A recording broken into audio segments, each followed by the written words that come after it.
Hi guys, welcome back to my channel Rashmi Singh. आज की video the most awaited video है, वो है why I resign from Cognizant. Yes guys, तो आज इस वीडियो में मैं आपको हर एक छोटी सी छोटी डिटेल शेयर करने वाली हूँ कि क्या डूज़ एंड डोंट हैं, और जो चीज़ें मैं फेस कर रही हूँ क्या आपने भी वो फेस की हैं। अगर की होंगी तो कमेंट सेक्शन में बताइए मैंने उसे कैसे ओवरकम किया और मैं उससे कैसे बाहर आ पाई।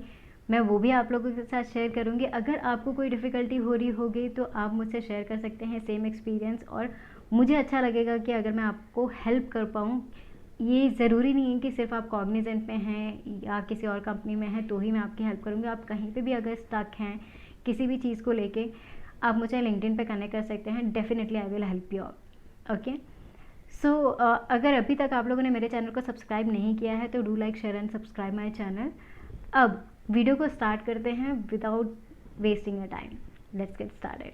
सो यस, फर्स्ट आते हैं जो मेरी ज्वाइनिंग थी। आप सबको पता है क्योंकि मैंने अपनी ओल्ड वीडियोस में, जो लास्ट ईयर की वीडियोस थे, मैंने उसमें आपको बताया हुआ था कि मैंने कॉग्निजेंट क्यों चूज़ किया over the Capgemini, LNT, Accenture.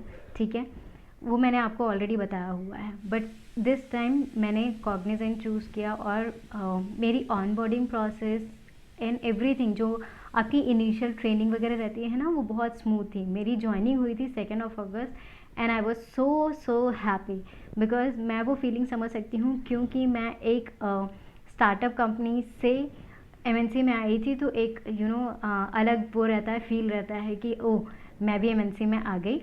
सो मेरी भी वो हैप्पीनेस चली रही थी और प्रोसेस समझने में बहुत अच्छा लगता है, क्योंकि जब आप स्टार्टअप से MNC में आते हो ना, बहुत ज़्यादा डिफरेंस होता है उनके प्रोसेस में, उनके मतलब मेल्स में, बहुत सारी चीज़ों में बहुत ज़्यादा डिफरेंस होता है। तो आपको समझने में थोड़ा सा टाइम लगता है। ठीक है, तो मैं उस फेज़ को बहुत इन्जॉय कर रही थी। After week I was getting a call from the projects.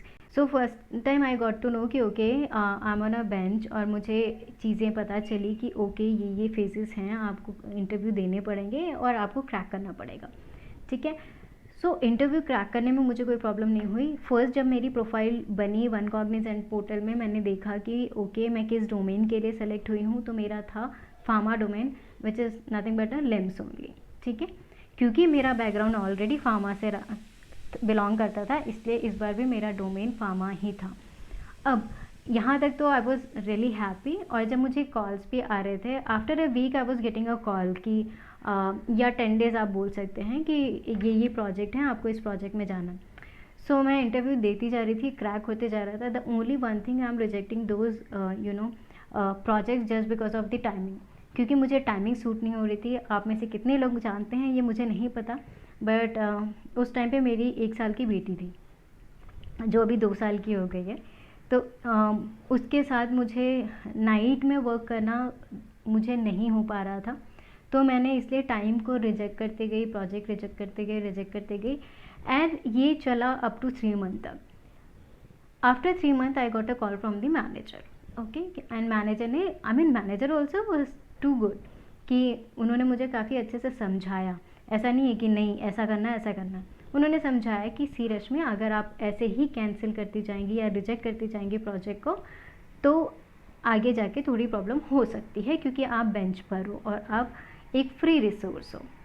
तो मैंने बोला ओके, तो करना क्या है। तो उन्होंने बोला अभी फॉर अ टाइम बीइंग मैं आपको एक प्रोजेक्ट में अलोकेट कर रहा हूँ, ये आपका मैनेजर रहेगा, you can talk with them, ये नंबर है, ये सब है। ठीक है, मैंने बोला okay no problem. But again यहाँ पे भी टाइमिंग मेरी थोड़ी सी उन्होंने बोला बट यही टाइमिंग मैक्स टू मैक्स अब मिल सकती है, जो कि कम है। जो स्टार्ट होती थी 12 टू 10:30 मेरी रहती थी। तो वो मुझे थोड़ा सा लगता था, क्योंकि 10:30 तक, मतलब अगर मैं जग रही हूँ 11 तक जग रही हूँ, तो मुझे थोड़ी सी प्रॉब्लम हो रही थी मेरी बेबी के साथ। उसके बाद वो भी चलो ठीक है। फिर जब मैंने फर्स्ट कॉल लिया अपने मैनेजर या टीम लीड से बोल सकते हैं, जो मेरा प्रोजेक्ट मैनेजर था, उनके साथ जब मैंने फ़र्स्ट कॉल लिया, मेरा फर्स्ट क्वेश्चन था कि ये इज़ दिस प्रोजेक्ट सपोर्ट और डेवलपमेंट। तो जो रिप्लाई मुझे आया वो था सपोर्ट।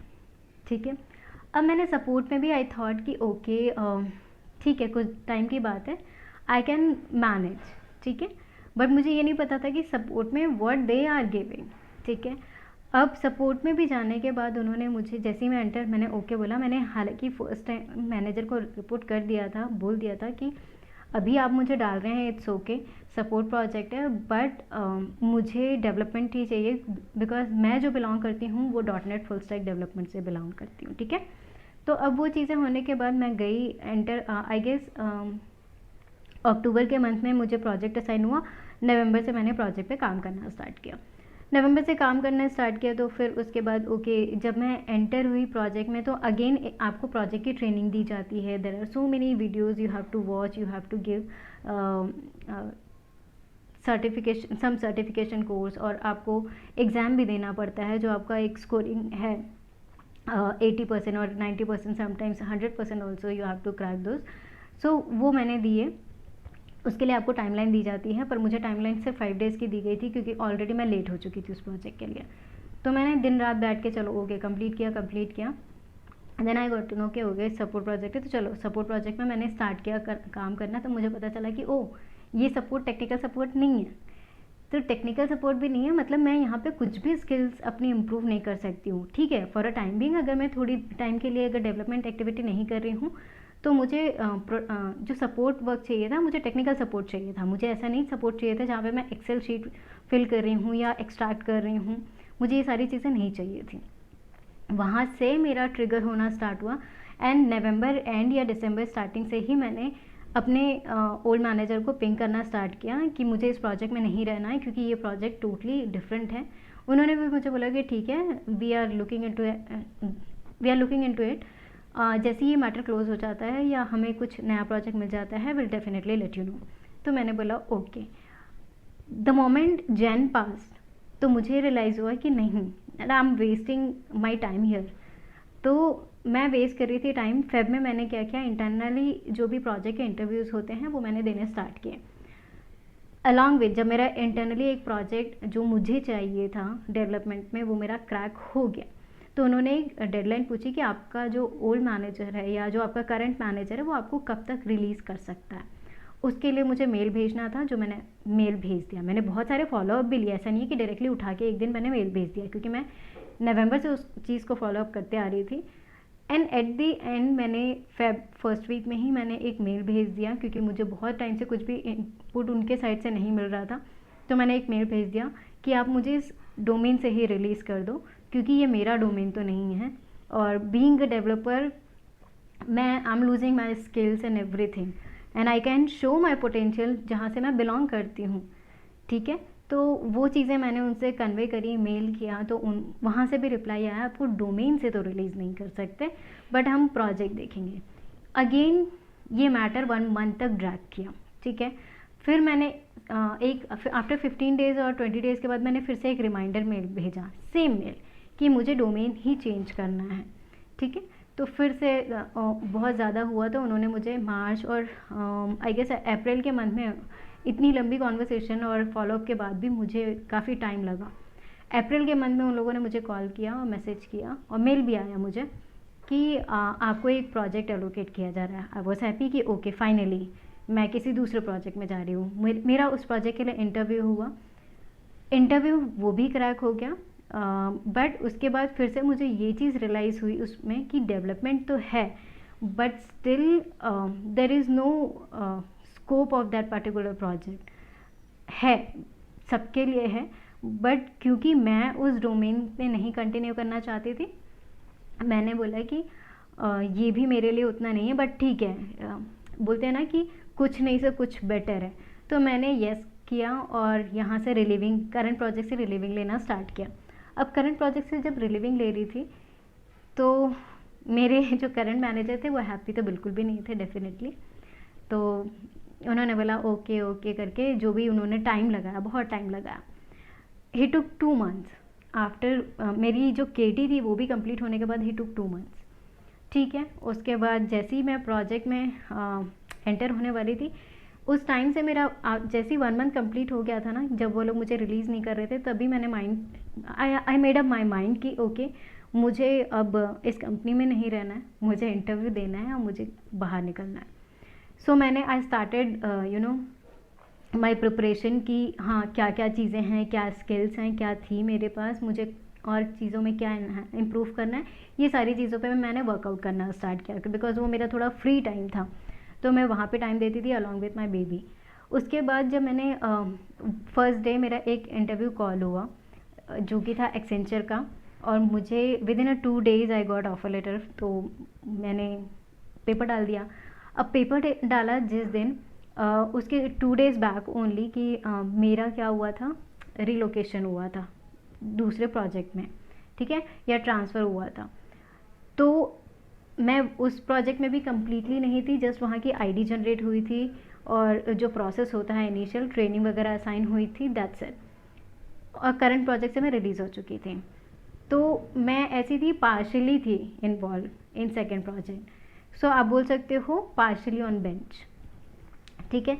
तो जब मेरा हो गया तो मैंने पेपर डाल दिया और मैंने बोला कि मुझे तो नहीं करना अब कंटिन्यू। तो 3 मंथ का नोटिस पीरियड था जिसको मैंने 2 मंथ में लिया, और विद दिन जब मेरा डिसाइड हुआ कि हाँ, जब मुझे लग गया कि मुझे एक कंपनी मिल गई है, और जैसे ही 2 मंथ कंप्लीट होने में 10 days थे, तो मैंने किसी से बात करी, अप्रोच किया, और मैंने वो टाइमिंग कम करवा के अपना रिलीविंग ले लिया। तो ये मेरा एक्सपीरियंस था। उसके साथ मैं एक और चीज़ आप लोगों के साथ बोलनी चाहूँगी कि मेरी टीम ने जो भी रहा हो, मेरी टीम ने कभी मुझे फोर्स नहीं किया that you have to come to office. जब मैंने उनको अपनी सिचुएशन बताई कि दैट आई हैव बेबी, वो टाइम पे डे केयर भी नहीं खुले होते हैं, मैं अपनी बेबी को कहाँ तक कैरी करूँगी, दे अंडरस्टूड द सिचुएशन। सो वहाँ पे मुझे ये चीज़ें बहुत अच्छी लगी, ठीक है, कि चलो मतलब कहीं आप समझ रहे हो, कहीं नहीं समझ रहे हो, वो हर कंपनी में होता है। डाउन द लाइन मैं एक बहुत इंपॉर्टेंट चीज़ आपको बोलना चाहती हूँ, ज़रूरी नहीं है कि मेरा अगर एक्सपीरियंस अच्छा नहीं रहा है तो आपका भी अच्छा नहीं होगा, ठीक है। डोंट जज based on the other experience, okay. अगर किसी का अच्छा जा रहा है तो वो अच्छा बोलेगा, ठीक है। जैसे मेरे कॉलीग्स हैं, काम कर रहे हैं और उनको वही टेक्नोलॉजी और स्किल्स और डेवलपमेंट चीज़ें मिल रही हैं जो उनको चाहिए। तो हर बार क्या होता है, हर किसी का एक्सपीरियंस सेम नहीं होता। बस मैं ये आपको बता रही हूँ कि अगर आपके साथ ऐसा हो रहा होगा तो टेक 1 स्टेप फॉरवर्ड कि आपको ही करना है। अदरवाइज़ आप उस डोमेन में बैठे रहिए, आपको कोई भी कुछ नहीं पूछने वाला है। जब तक आप अपने आप को पुश नहीं करेंगे किसी चीज़ के लिए, कोई और पुश नहीं करेगा, ठीक है। तो ये मेरा एक सजेशन था कि अगर आप किसी चीज़ में स्टक हो चुके हैं, इंटरनली भी नहीं मूव हो रहा है, कुछ मैनेजर अच्छे होते हैं, जल्दी आपको रिलीव कर देते हैं, कुछ ऐसे होते हैं कि नहीं आपको छोड़ना ही नहीं है, तो फिर वो आपको एक टाइम बाद समझ आने लगता है, ठीक है। तो आप इंटरनली भी इंटरव्यू क्यों दो, आप इंटरनली भी तो दोगे ना सेम इंटरव्यू, आप आउटसाइड दे दीजिए, आपको पैकेज भी अच्छा मिलेगा, आपको टेक्नोलॉजी भी अच्छी मिलेगी। उसके लिए मैंने आपको एक सेपरेट वीडियो बना के रखी है कि क्या चीज़ें माइंड में आपको रखनी है before joining two any company, ठीक है। सो ये सारी चीज़ें आपके मिक्सअप होनी चाहिए, आपको डिसीजन खुद लेना है, बट मैं यही बोलूँगी कि एटलीस्ट 8 मंथ के बाद वो चीज़ें ट्राई करिए। ऐसा नहीं, क्योंकि आप टाइम दीजिए, मैंने भी टाइम दिया, सब कुछ दिया। जब मुझे ऐसा लगा कि नहीं अब कुछ भी नहीं हो रहा है, ऑल्दो मुझे कितने मंथ हुए थे, 8 to 9 मंथ हुए होंगे, उसके बाद से मैंने मतलब अपना माइंड सेट बना लिया कि अब मुझे नहीं रहना है, ठीक है। तो आप भी वैसे ही कर सकते हैं, फॉलो कर सकते हैं, प्रिपरेशन स्टार्ट कर दीजिए अगर आप मेरी जैसी सिचुएशन में स्टक हैं तो। यही मैं आपको बोलना चाहूँगी। होप आप लोगों को मेरी वीडियो अच्छी लगी होगी। मेरा एक्सपीरियंस यही था, बट स्टिल मैं यही लास्ट टाइम भी बोलना चाहूँगी कि डोंट जज any companies based on the other persons experience. Also the most important कि हर कंपनी का एक्सपीरियंस हर बंदों का अलग होता है, किसी का अच्छा होगा, किसी का बुरा होगा। तो आपका एक्सपीरियंस कैसा है और वहाँ की टीम कैसी है, इस पे बहुत ज़्यादा डिपेंड करता है, ठीक है। तो आज की वीडियो में that's it for today guys. Till then take care, stay safe.